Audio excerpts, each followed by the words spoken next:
Former presidential candidate Ko Wen-je pleads not guilty to corruption charges at an intense day in court. Residency revoked. Why an influencer's call for Chinese military conquest is getting her booted from Taiwan. Kembalikan TNI untuk mempertahankan negara. Protests erupt in Indonesia as the government amends a military law. Plus, extreme weather disasters displaced almost 1 million people last year. We talked to an expert who says there's more at play than just climate change.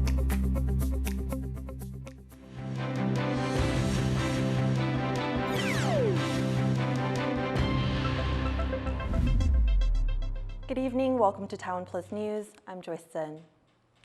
Taiwan People's Party founder Ko Wen-je is pleading not guilty to charges of corruption. In a heated day at court, Ko said there's a smear campaign against him. But as John Van Trieste reports, the court has not yet decided whether to grant him bail or keep him in detention. After almost 200 days of near-constant detention, Taiwan People's Party founder Ko Wen-je arrives, hidden from public view, for his day in court. And those who watch the proceedings say it is an intense hearing.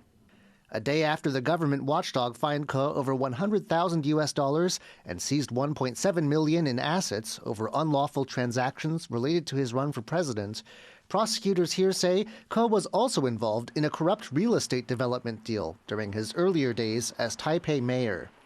And they want Ko imprisoned for 28.5 years. But Ko and his co-defendants in the real estate case have pled not guilty.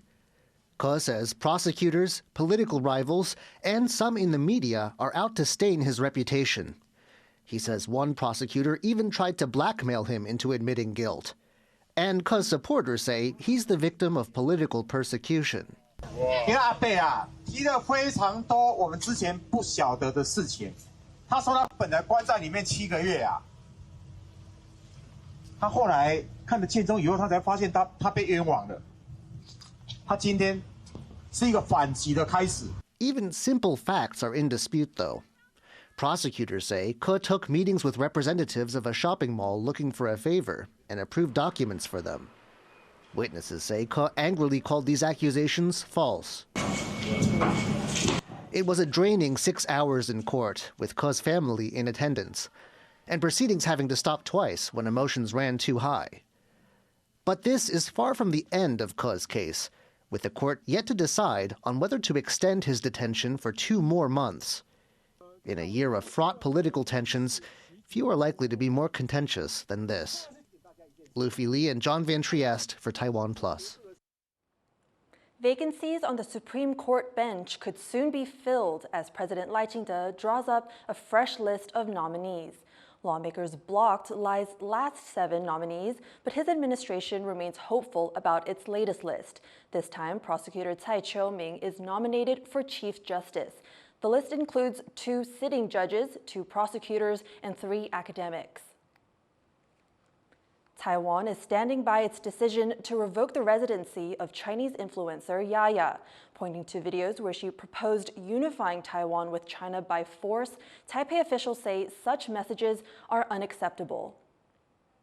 It's a hard no for Chinese influencer Yaya and her quest to keep her Taiwanese residency after Taipei revoked it for her public videos that propose unification with China by military force. 也许明天早上醒来，宝岛上已经插满了五星红旗，想想都让人开心。 It's a message that's drawn widespread criticism in Taiwan, a self-ruled country where most people identify as Taiwanese, but Beijing has repeatedly threatened to invade it. Yaya, who posted her content on Chinese social media platform Douyin to almost 450,000 followers, had gained the right to live in Taiwan by marrying a Taiwanese citizen. Taiwan's main government body dealing with cross-strait affairs with China is standing by the move to revoke her residency and the order for her to leave Taiwan within 10 days. 它里面的有没有在鼓吹武统？我想，但这个就不用辩论。这位刘正雅，他是提出武统的言论，这个是涉及我们这个绝对不能容许的原则。Taiwan's President Lai Ching-te has also been doubling down on combating Chinese infiltration of the country, with new national security measures against what Lai says is a foreign hostile force amid cases of China-linked espionage in Taiwan's military and pressure on Taiwanese entertainers to take a pro-China stance to tap into its lucrative market. As for Yaya, the influencer is trying to appeal her order to leave, saying her family is at stake. 我只希望我能够留在台湾陪我的小孩，因为3个小孩真的很难切割，我不希望说弄到最后母子分离这样。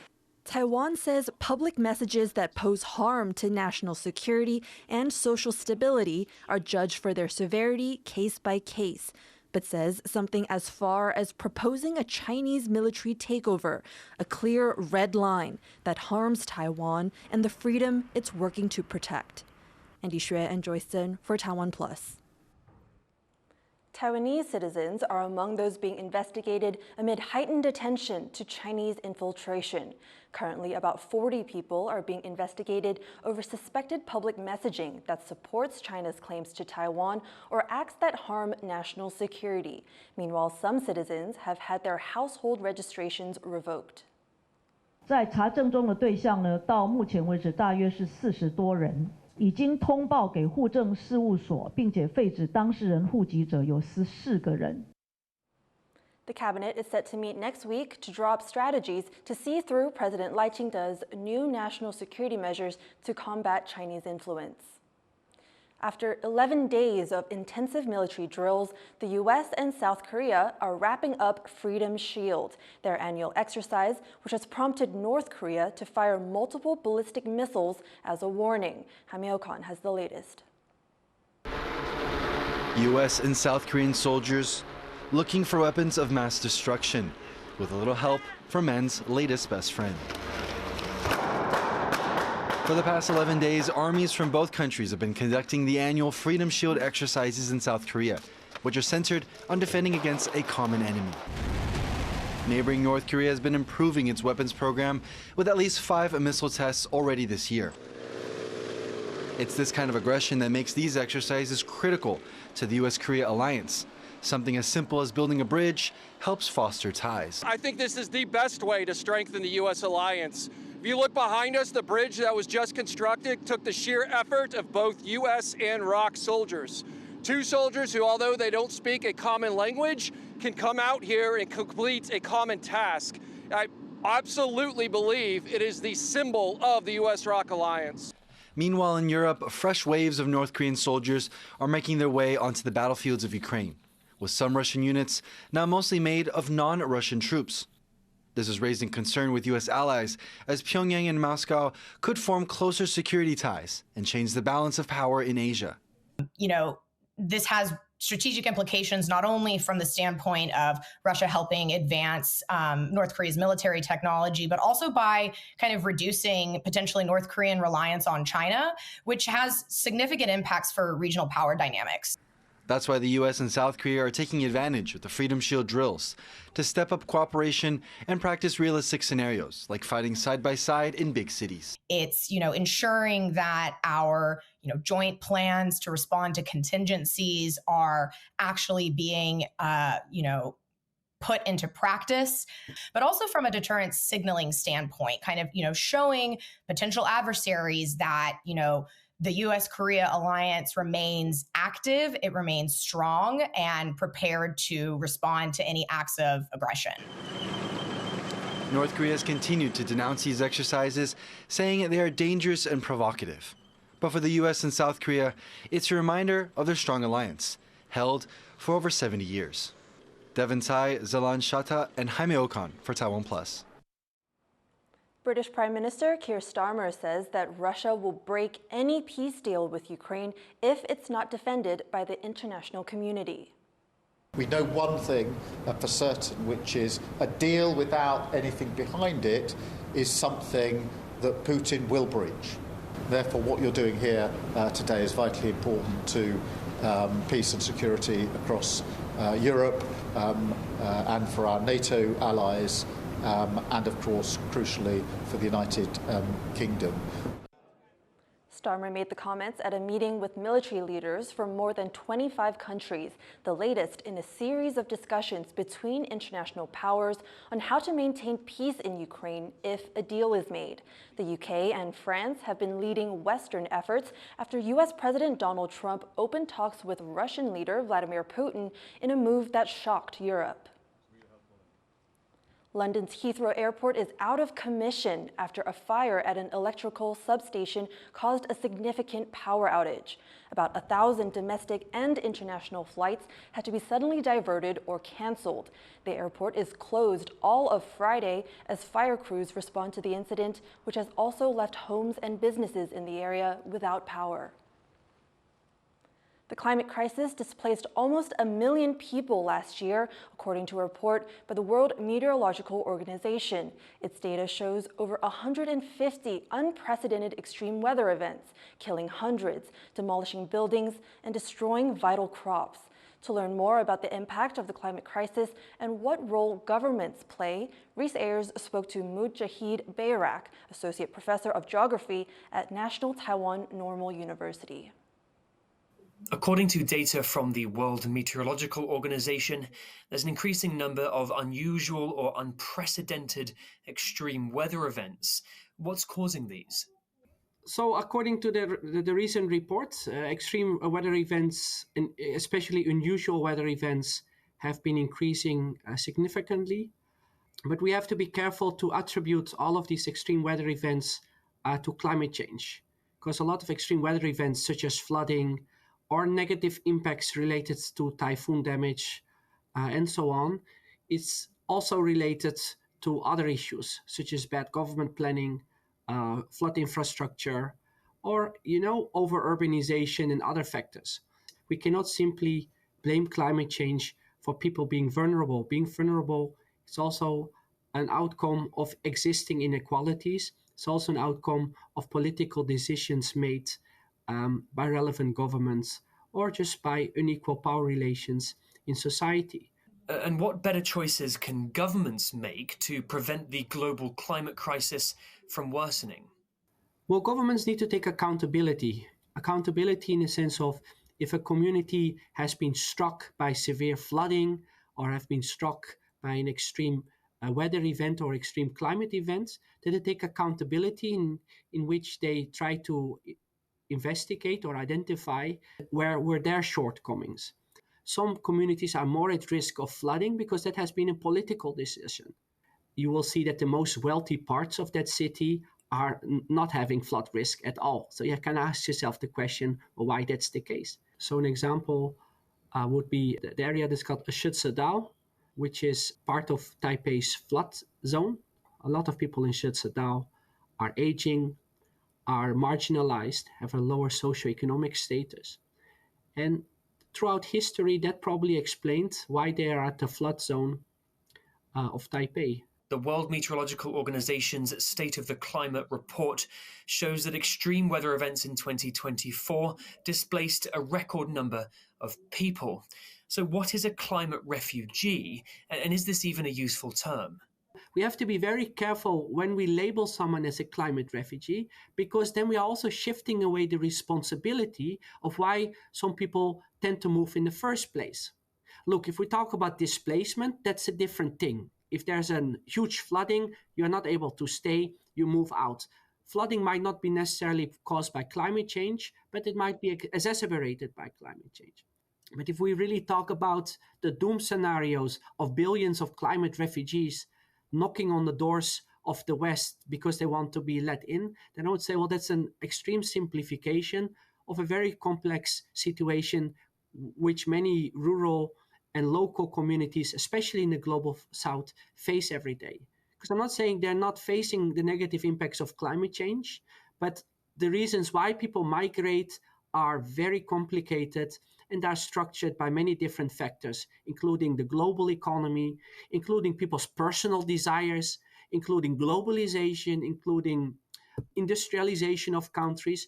So what I would like to argue for is to bring politics back into discussions on the climate crisis, on discussions on climate refugees, and on discussions on what constitutes a negative impact of climate change, because politics plays a very important role here as well.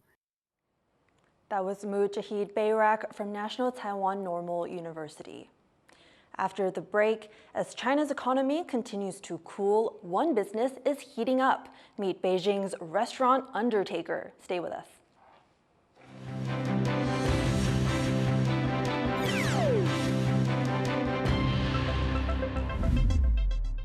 Hello everyone, I'm Yu Shifu. My aim is to raise awareness of cultural diversity and contribute to a more inclusive world through the power of arts, even abroad. Together, let's break down the barriers of cultural identity.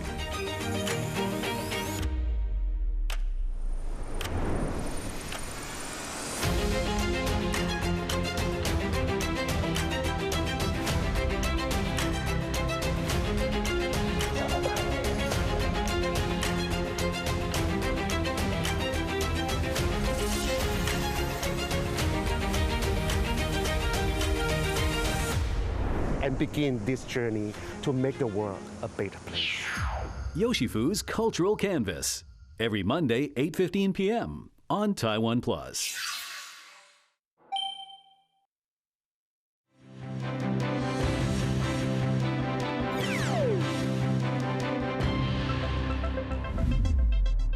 Welcome back. You're watching TaiwanPlus News.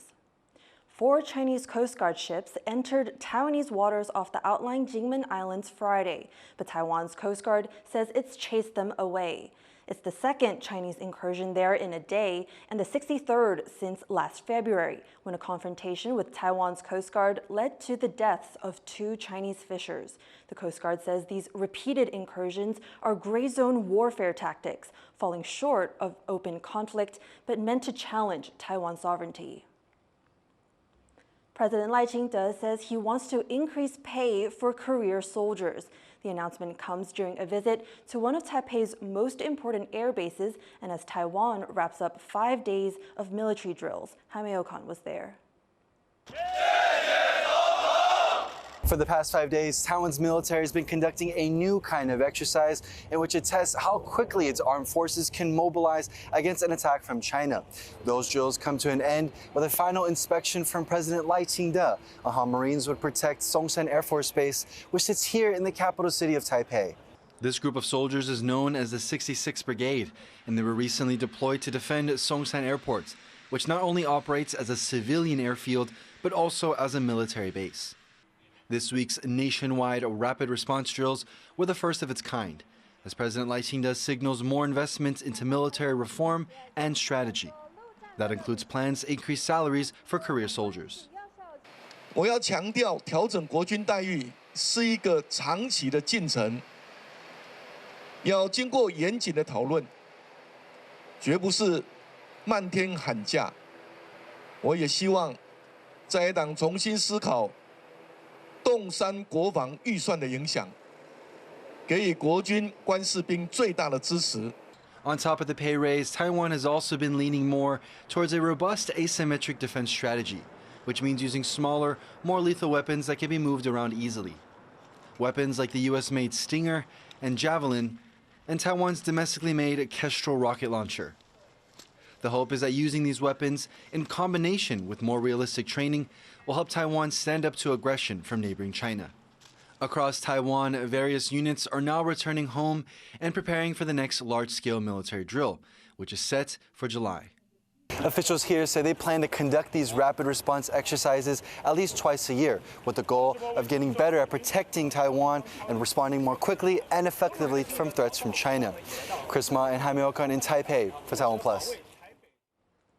The main opposition Kuomintang's Tainan office has been searched by prosecutors. Party officials are accused of falsifying signatures on petitions to recall ruling party lawmakers. 反正只要有联署，国民党都会造假作弊，尤其这种死人联署的，已经发生非常多起。那这一次呢，我们绝不姑息。Aside from using dead residents' names, the KMT is also accused of committing identity fraud and using signatures from outside their voting district. Prosecutors questioned 5 people and confiscated documents and cell phones. KMT officials say the accusations are politically motivated. 每天动用府院党所有的资源，启动所谓的大罢免。而且洪坑清底遐一句话，好好啊做代志，唔通牛条内伫咧搭牛母啦。 Supporters of the KMT and DPP have launched mass recall campaigns against each other's lawmakers. The Sudanese military says it has recaptured the country's presidential palace. It comes after nearly 2 years of civil war that has torn the African country apart, creating what the UN officials say is the world's largest humanitarian crisis. The army now appears ready to retake the capital, Khartoum, from rival paramilitary group, the Rapid Support Forces. The RSF earlier vowed to continue strikes on Sudan's north. There was chaos on the streets of Jakarta overnight as Indonesian police got violent with groups of student protesters. Opposing recent laws expanding the military's role in civil society, protesters fear a return to authoritarian rule. Reese Ayers reports. Explosive clashes in Indonesia's capital, Jakarta, as police use tear gas and water cannons to scatter crowds of protesters, many students, protesting their parliament's recent decision to pass contentious revisions to the country's military law. Apakah dapat disetujui untuk disahkan menjadi undang-undang? Terima kasih. In addition to modernizing the country's weapons and defense, the law will make room for more military officers in government and civilian posts. Memperjelas batasan dan mekanisme pelibatan TNI dalam tugas non-militer. It's a move protesters say puts the military where they're not needed. Kenapa food estate juga dikuasain oleh angkatan? Saya pikir itu bukan bidangnya dia. With some concerned it brings Indonesia back closer to authoritarian rule, with memories of former President Suharto's New Order era still fresh. Pemerintahan Orde Baru Soeharto dihidupkan kembali ya saat ini, dan kami merasa kebebasan berserikat, berkumpul, berdemokrasi untuk menyampaikan pendapat ya mulai dihilangkan atau dipersempit. Spanning from the 1960s until the 90s, the New Order was a time when the military played a heavy role in civil society and political opponents were brutally oppressed. Civil unrest brought the period of military rule to a bloody end in 1998.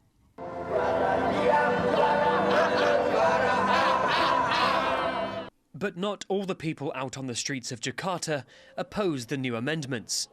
Kami dengan adanya RUU TNI, kami ingin TNI dan Polri bersinergi dalam menjaga keutuhan negara Republik Indonesia, menuju Indonesia Emas. Protesters say they'll stay angry and keep pushing back against the amendments, but the bill has backing from current President Prabowo Subianto, himself a former Special Forces commander, elected into office just last year. Prabowo is seen as a symbol of the new order, a period some fear and others hope the country could be returning to. John Su and Rees for TaiwanPlus. 3 million. That's how many restaurants closed down in China last year, according to the business registry Chichacha. With domestic consumption slowing, the restaurant industry is struggling. But as Chris Gorin reports, the dying restaurant business is a boon for some.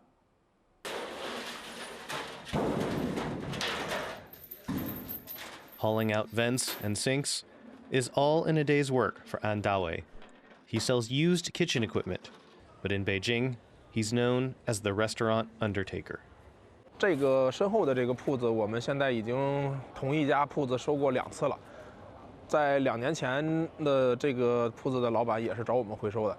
这个地方我们算是来的比较频繁，一般会经常过来。Restaurant closures in the city are surging. An's team takes apart around 200 restaurants every month, nearly triple what they were doing just a year ago. That's just part of the 3 million restaurants that closed in all of China last year. Many restaurant failures come from laid-off office workers who opened restaurants expecting China's economy to bounce back after the COVID-19 pandemic. 每个月像北上广深这种一线城市，倒闭率可能在月倒闭率啊，在10%以上，那甚至有的月份可能会超过15%。也就意味着，其实你做一家餐饮店的话，你每年的这个循环的倒闭率应该是超过100%的。也就是说，你普通人开一家餐饮店其实是必死的。China recently announced a new plan to boost the country's domestic consumption, which has lagged for years. But low demand and race-to-the-bottom price wars mean even cutting labor costs might not be enough. 是全自动的炒菜机，它就是去掉了人工。然后这个老板呢，也是创新型的做了一个后厨无人的一个餐厅，然后坚持了3个月就黄了。